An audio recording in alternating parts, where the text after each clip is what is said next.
maybe this will be the right move. Maybe it won't. We're still kind of waiting to see how it unfolds. But let's run through the whole field here so we can get some international representation because this is mostly an international field. An international field. My tongue is not working. There's Tanaka from Japan,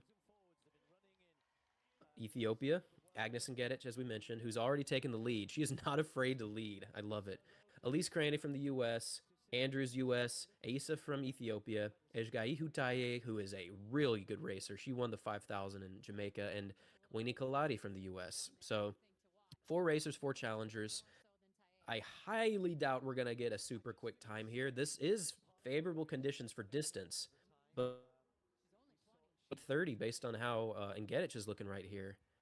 And speaking of the 3,000, it's kind of the elephant in the room when looking at records, but Matthew Centrowitz mentioned this when we were in our most recent Diamond League.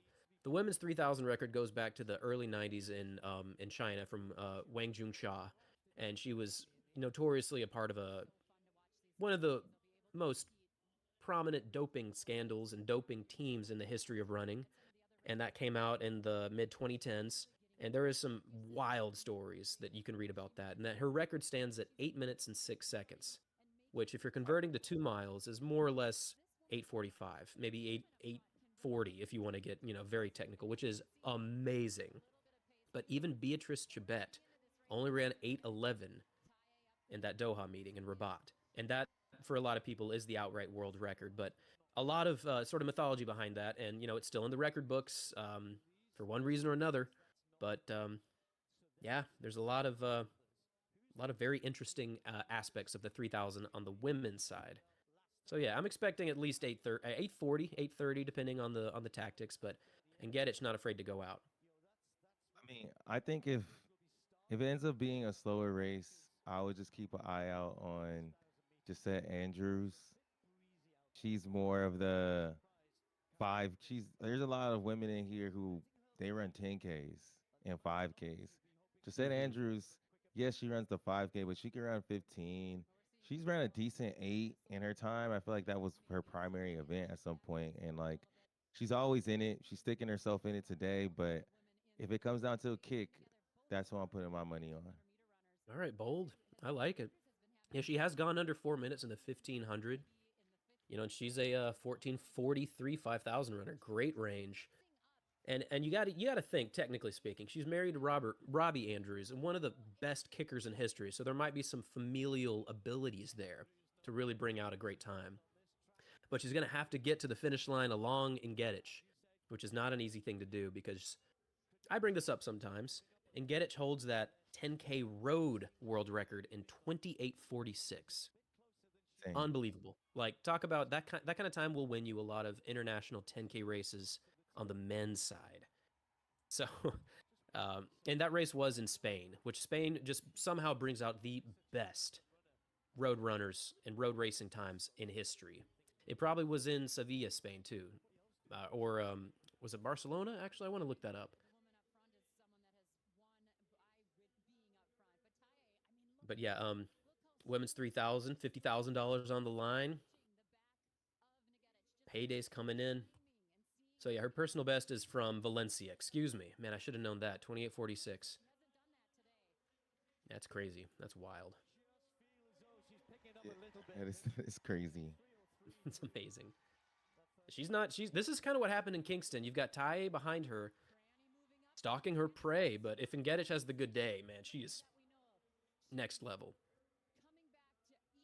Relatively bunched up now. Tactics are always going to be a part of a non-paced race, so she might just be running what she perceives as, a respectable pace for the opening half, and then she might negative split like crazy. I wouldn't be surprised to see a 61, 62 final 400 or a 204 final 8 here. Would not surprise me in the least.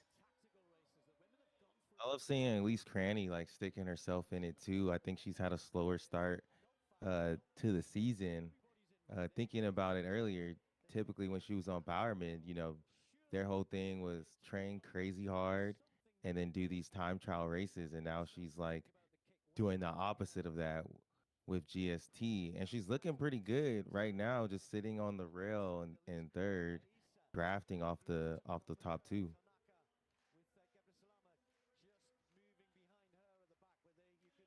Yeah, let's head to the track, get some of those sounds coming in. We'll get the live commentary from Steve Cram. Well, Ng'etich is getting quite a crowd reception right here. They're all clapping for them. But Ng'etich has to make that move, as you said. She's got to wind it up. We've seen her do that. 8:23.14 is what she ran in Miami. We know time can be thrown out the door, but she is very fast over 3,000 meters. Look at that. You can see we're under 1,000 to go. This is when she needs to start pushing. Right, who's got the legs here then? Who's got the pace? Surely just Andrews has got to have a think about it. And Ng'etich starts to wind it up. This time, there's just 2 laps to go. Taye there. Here comes Andrews on the outside. 800 meters left. Tanaka even following as well. And Ng'etich is going to feel some pressure here. Just checked who's clipping behind. It's Elise Cranny. I think keep your eye on Elise Cranny. As I said, she just didn't have it the last couple months, but she's been training and she has the head to stay in it. She's done so well on the international stage. Watch how she can run. But look at Taye, just so easy right now. They're all in this race, but I really like what she's doing. Look at Josette, though. Here she comes. She knows how to win on this track. Yeah, she's just sitting on her shoulder, though, waiting. What she wants to do is have the position. She doesn't want to kick yet. It's 600. She'll let Ng'etich continue to wind it up. Now, has Ng'etich fooled them here? Has she given them this sense that they can outkick her? But maybe she's got the legs. We're going to find out. Gabri Salama, the first to find this a little bit quick now. 500 to go.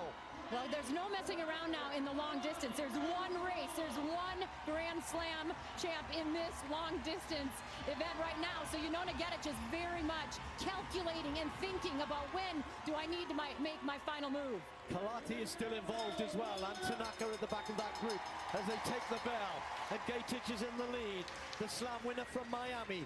Andrews, first slam for her. Then Taye is there. Cranny on the curb. Aisa, the diminutive Kenyan, has been followed by Kalati as well as we start to lose Tanaka. 300 meters to go. Still nobody has broken this field.